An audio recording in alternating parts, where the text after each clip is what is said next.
Bom, nessa aula nós falaremos sobre Marx. Na verdade, continuaremos a falar sobre o Marx. O Marx nós já falamos sobre ele na primeira aula, onde basicamente nós apresentamos, né, os principais, a principal proposta, né, de abordagem do Marx. O Marx, antes de nós aprofundarmos e falarmos de outros conceitos que são fundamentais para compreender a lógica do pensamento marxista, é importante nós entendermos que o pensamento dele é um pensamento fluido, é um pensamento que tem continuidade. Então, sempre quando ele realiza abordagens, né, sobre a sociedade, sobre sua percepção, né, contemporânea do momento no qual ele vivia, né, do século XIX, da Europa do século XIX, ele acaba utilizando todo o arcabouço de conceitos que ele de fato que ele já tinha produzido anteriormente. Então, um ponto específico dentro da relação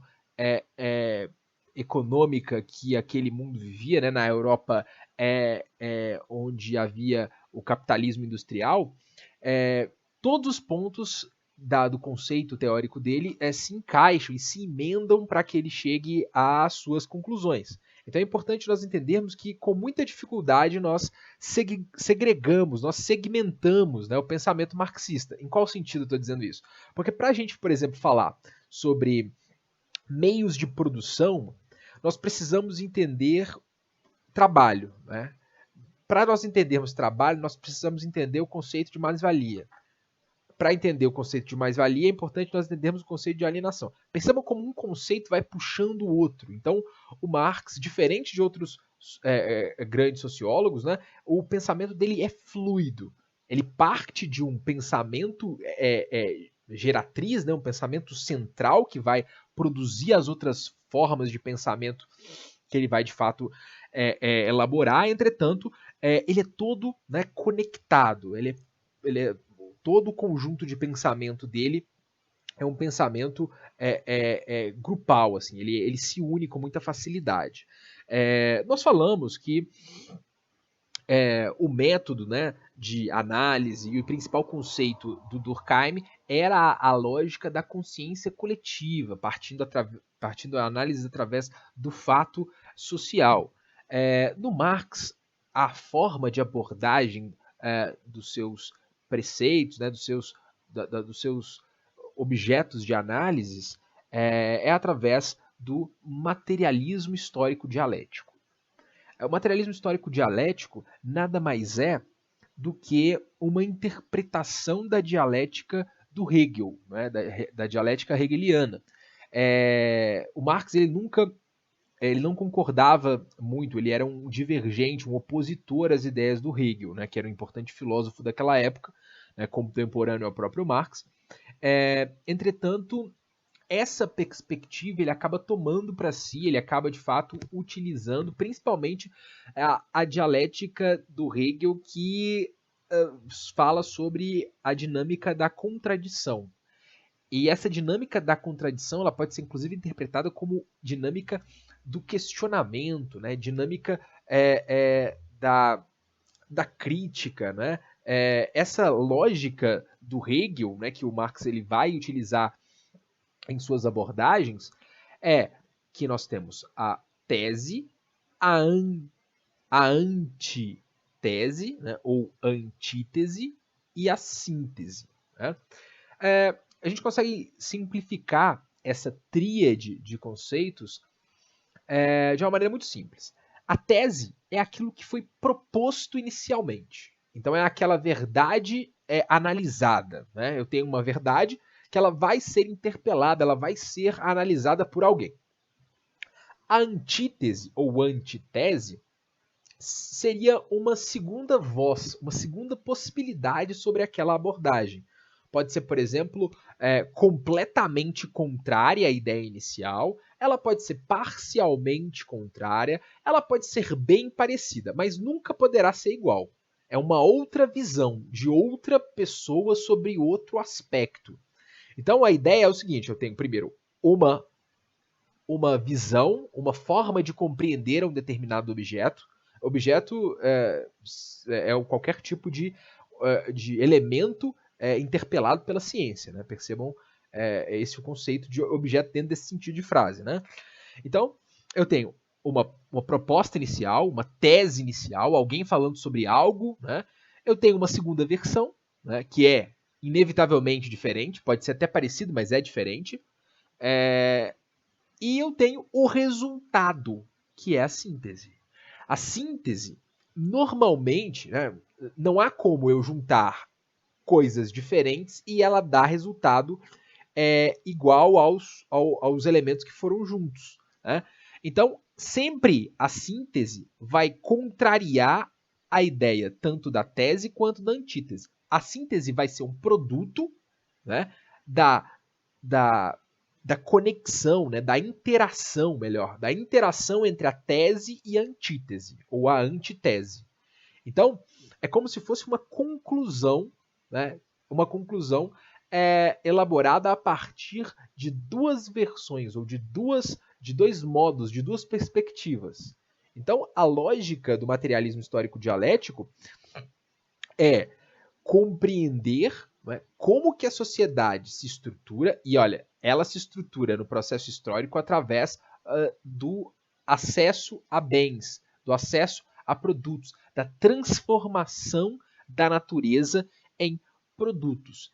Né? E ela se relaciona de maneira material, daquilo que é palpável, daquilo que é produzido. Né? Então, basicamente, a estrutura do pensamento marxista é a interpelação, é o questionamento, é a problematização daquilo que foi construído e dos processos históricos que levaram, né, as pessoas ou a própria natureza a produzir o que foi produzido, o que foi construído, o que foi efetivamente resultado, né, dessa construção histórica. Então é isso. Então ele vai tentar entender processos, né, todos que sejam, através da história. E questionar, né, por que esse processo acontece e qual é a dinâmica de ocorrência dele. Então, é essa a abordagem do Marx, né, que assim que ele vai abordar os seus objetos. Eu tenho uma frase aqui que vai transmitir, de fato, essa lógica do Marx. Né? Os homens fazem a sua própria história, mas não a fazem como querem. Não a fazem sob circunstâncias de sua escolha, e sim sob aquelas com que se defrontam diretamente, legadas e transmitidas pelo passado. Então, o que significa isso? Significa que o Marx, diferentemente do Durkheim, ele acredita que o indivíduo ele é sim responsável através de sua singularidade pelos processos correntes, pelos processos atuantes dentro da sociedade. E além disso, também ele se interage com o processo coletivo. E o processo coletivo é o processo produzido pela história dos indivíduos que antecederam esse indivíduo inicial. É a história do legado produzido anteriormente à inserção, né, das transformações produzidas por esse indivíduo. Então, o homem, e percebam, homem para Marx, homem para os pensadores anteriores ao século, a meados do século XX, homem significa homem e mulher, não há nenhum tipo de, de sobressalto machista sobre essa palavra. Isso não significa necessariamente que eles não eram, até porque a sociedade durante aquele período o era. Né? O Durkheim, por exemplo, ele demonstra claramente a sua intolerância contra as mulheres, principalmente as mulheres que segundo ele, ensaiavam a participar do quadro científico, ou da dinâmica científica. Né? Era algo para homens, segundo ele, na sua visão. Entretanto, era uma visão, de fato, que, como o próprio nome dele, como o próprio conceito dele diz, né, que reproduzia o status quo, né? O status que era mantido pelo meio, era onde havia um meio, de fato, científico muito machista, onde sobressaíam os homens. Então, nós temos aqui que o homem ele faz a sua própria história, mas a história dele está estabelecida, ela está assentada sob escolhas que ele não faz por conta própria. né? Ele faz as escolhas através do processo de construção histórica na qual ele a mantém. Ele viveu, já havia história, ele já falava línguas específicas, ele já atuava de maneira específica, o comportamento basicamente ele reproduziu. Então ele é um ativo transformador, entretanto, ele também é vastamente transformado pelo meio. Né? Então, Marx ele tem essa associação e ela é muito importante para nós entendermos a abordagem dele. Né? E é por isso que ela é histórica. Né? É por isso que ele vai utilizar esse princípio, né, do legado, esse princípio de uma análise anterior ao indivíduo para entender as transformações que ele, de fato, promove no espaço. Entendendo o conceito de materialismo histórico dialético, da forma com que Marx vai abordar as outras partes do segmento da abordagem dele, porque nós não podemos confundir, porque eu poderia falar dos objetos sociológicos, mas o Marx não tinha essa preocupação de objeto sociológico. O Marx, ele não ele produziu simplesmente pensamentos, ele não produziu ciência específica, né? Ele, de fato, é um gigantesco pensador social, mas sem ter objetos sociológicos de análise, pelo menos para ele. Né? Hoje nós sabemos que, quando ele aborda, por exemplo, a sociedade desigual capitalista durante o período do capitalismo industrial, ele produz sociologia. Entretanto, ele não tinha esse interesse, porque não havia a segmentação científica de sociologia. Né? Enfim, nós já falamos sobre isso. O conceito de trabalho. Como eu disse, Marx é muito difícil nós entendermos ele de maneira segmentada, porque tudo está junto no mesmo processo. Né? O trabalho é o conceito mais abordado pelo Marx, é o conceito que ele tem maior atenção, e é exatamente por isso que em todo lugar que vocês lerem sobre Marx, vai ter uma perspectiva, um desenvolvimento do trabalho de maneira diferente. Então vai ter uma ampliação um pouco maior, vai ter talvez uma forma mais simplificada de falar de trabalho, uma forma mais abrangente, mais complexa, etc. Para entender de fato trabalho, é importante nós entendermos os conceitos fundamentais do Marx, que tem desdobramentos gigantescos a partir, sobretudo, das produções, né, depois da sua morte, né, dos marxistas mais recentes. Primeiro, trabalho, etimologicamente falando, trabalho vem da palavra em latim tripalium, que era um instrumento de tortura, era tres palitos, né, tripalium. Então ele era associado à tortura. Isso pode justificar, inclusive, o quanto o trabalho ele ganha conotações de significados diferentes durante a história. Nós sabemos, por exemplo, que, por exemplo, para os portugueses, né, nós sabemos disso porque é uma história próxima a nós, né, nós fomos colonizados por eles. Os portugueses eles demonizavam o trabalho, assim como a própria etimologia do nome, né, do nome do trabalho. Eles achavam que o trabalho era algo indigno, ele era algo que não deveria ser feito pela nobreza e era resignado aos escravos o exercício do trabalho. Dentro de um processo de análise, né, histórica, né, do conceito de trabalho, nós vamos encontrar inclusive um conceito diferente para trabalho, sobretudo a partir de análises calvinistas, né, de pessoas que pensavam o trabalho como algo dignificante, algo que de fato enobrecia o indivíduo. A expressão calvinista, o trabalho dignifica o homem, transmite muito essa lógica. Né? Nós sabemos, inclusive, que é uma lógica que vai impulsionar a própria dinâmica industrial, né? Principalmente de suas primeiras fases. É exatamente essa lógica religiosa, né, protestante, que vai impulsionar o desenvolvimento capitalista durante aquele período. Né? Nós já fizemos essa associação de como os países protestantes eles tiveram desenvolvimentos industriais mais significativos, né, durante os primeiros momentos da indústria do que os países que apresentavam dinâmicas religiosas tipicamente católicas. Né? A ideia do protestantismo, de deusificação do trabalho, né, da aproximação do sagrado, né, de que o trabalho era importante, de que toda essa lógica de produção, né, era importante, e isso acabou catapultando, né, o desenvolvimento desses países que eram associados a essa lógica. Então, Etimologicamente, o trabalho significa isso. E para o Marx, o trabalho ele é a ideia de uma força de transformação da natureza. Então, o trabalho é basicamente a ação do homem em alterar, em transformar a natureza, em modificar a natureza. Isso é o trabalho. E o trabalho, ele é um conceito, como nós já até mencionamos, né, como o conceito todos os conceitos do Marx são interconectados, o trabalho é um conceito amplíssimo, é muito amplo, ele acaba tocando em todos os princípios, né, conceituais que o Marx vai trabalhar durante sua vida. Mas ele acaba separando, né, fracionando o trabalho em dois tipos. O trabalho físico e o trabalho mental. O nome já indica o que cada um significa mesmo, né, de maneira muito direta. O trabalho físico é aquele trabalho, né, braçal, é aquele trabalho onde você de fato tem que pôr a mão à massa. Né? Por exemplo, um trabalhador na construção civil, enfim, há vários outros exemplos, né, onde o ofício está associado a atividade mecânica do indivíduo. E o trabalho mental é aquele trabalho que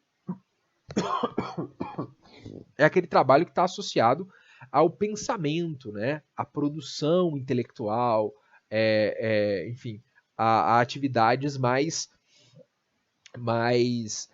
desassociadas da força braçal.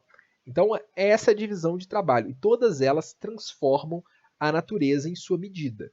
Inclusive, como nós falamos na última aula, o trabalho é um elemento de diferenciação do ser humano da natureza, do resto da natureza. Porque o trabalho realizado pelo ser humano é o trabalho que transforma, né, que condiciona a natureza sob sua vontade, sob suas características. Então ele acaba transformando ela para obter vantagens, obter comodidade, obter lucro, né, dentro de sua perspectiva econômica, e por aí vai. Então, trabalho é essa lógica, é a lógica que o homem, né, da transformação da natureza realizada pelo homem, é a interação do homem no meio natural. Né? Então, para que a gente, por exemplo, compreenda o trabalho, é importante nós entendermos que há várias relações por trás do conceito de trabalho. Por exemplo, a própria relação de que o trabalho ele acaba segmentando grupos de produção. Né? E esses grupos de produção, ou meios de produção, eles basicamente são divididos em dois níveis. Os que são chamados de naturais e os que não são naturais. Os meios de produção são aqueles meios que são utilizados para produzir. Né? A terra, por exemplo, é um meio natural de produção. Agora, meios não naturais são aqueles meios que foram criados pelo próprio homem, são meios artificiais. Né? Por exemplo, máquinas, por exemplo, tecnologias. Tudo isso são formas, né, de produzir através do esforço laborativo, né, do trabalho, transformando a natureza. Então, essa relação entre natureza e homem, né, vai criar o trabalho. Exatamente dentro dessa lógica, né, de produção do trabalho, vai surgir um dos principais conceitos do Marx também, né, uma das principais associações de conceitos, né, que é o conceito que nós falaremos mais adiante, mas já adianto ele de antemão, como nós dissemos anteriormente. É difícil nós segmentarmos o pensamento de Marx, né?